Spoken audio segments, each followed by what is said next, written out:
Salut à tous et à toutes, c'est Antoine Keller et aujourd'hui j'ai décidé de vous parler de la série Call of Duty.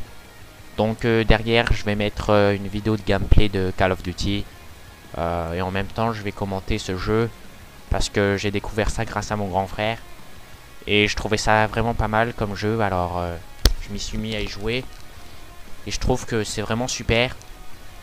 En plus je me suis fait plein de copains dessus sur le livre. Donc je joue sur Xbox 360 et c'est vrai que je trouve que les graphiques sont vraiment bien comparé à Minecraft, mais Minecraft reste quand même mon jeu préféré. Donc avec l'aide de mon grand frère, j'ai écrit un gros pavé pour défendre la série Call of Duty parce que je trouve qu'elle est de plus en plus critiquée et les gens sont vraiment débiles parce que c'est un des meilleurs jeux de l'histoire. En fait le problème c'est que tout le monde s'accorde à cracher sur Call of Duty en disant que la série n'évolue pas et qu'Activision ne pourront du réchauffer chaque année. Mais la force c'est de constater que c'est une vision éhontée et jalouse de la politique des développeurs. Parce que COD est une série qui marche depuis des années et c'est pas dû au hasard. Parce qu'ils font des produits d'excellente qualité et on peut voir que jeuxvideo.com met toujours des super notes aux tests de Call of Duty. En général ils ont 17 ou 18 comme Black Ops qui est un des meilleurs jeux de l'histoire du FPS. En fait, Call of Duty, son avantage, c'est qu'il offre un gameplay irréprochable et soigné, une campagne époustouflante, et puis la durée de vie est super respectable parce que c'est un FPS qui est à la base axé pour le multijoueur.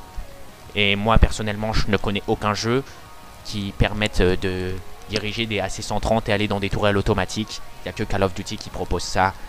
Et je peux vous dire que j'ai fini la campagne de Modern Warfare 3. Et c'est vrai que la fin est vraiment énorme. Et je trouve que ça fait limite film américain quoi. Et je trouve que c'est vraiment pas mal. Et en plus les développeurs ils font l'effort d'innover chaque année avec un nouveau mode de jeu. Par exemple avec Call of Duty World at War, il y avait le mode zombie qui était une véritable révolution. Et ça inspirait beaucoup de licences. Tout le monde a plagié Call of Duty après ça. Et dans Modern Warfare 2, il y avait le mode opération spéciale. Il était vraiment bien. Et en plus, il était jouable à 2, donc c'est encore mieux. Et dans Modern Warfare 3, on a des opérations spéciales qui sont encore là. Et ils ont rajouté un mode survie qui allonge la durée de vie. Et en plus, on peut jouer avec plein de potes. Donc je trouve ça bien quand je ramène mes amis Kevin et Antoine. Parce que j'ai un pote qui a le même prénom que moi, lol. Et il y a aussi Dylan. Et je vous ai pas parlé du multi parce que pour moi, c'est pas la peine d'en parler tellement c'est évident. Mais c'est le meilleur multi de l'histoire du FPS. Parce qu'il apporte vraiment beaucoup de modes de jeu, des armes et des accessoires variés, des séries d'élimination, etc., etc. Enfin, tout cela me fait penser que la haine que les gens ont contre Call of Duty, c'est à cause de la communauté.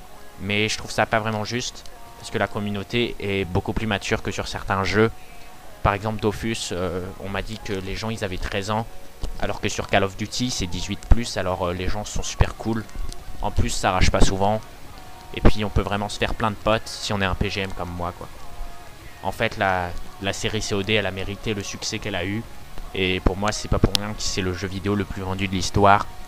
Et que chaque année il y a des millions de gamers aguerris qui font l'acquisition du jeu.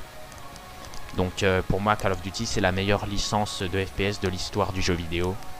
Et les gens qui disent le contraire sont juste des gros rageux. Donc voilà, je vais vous dire à bientôt pour de prochaines vidéos. Kiss.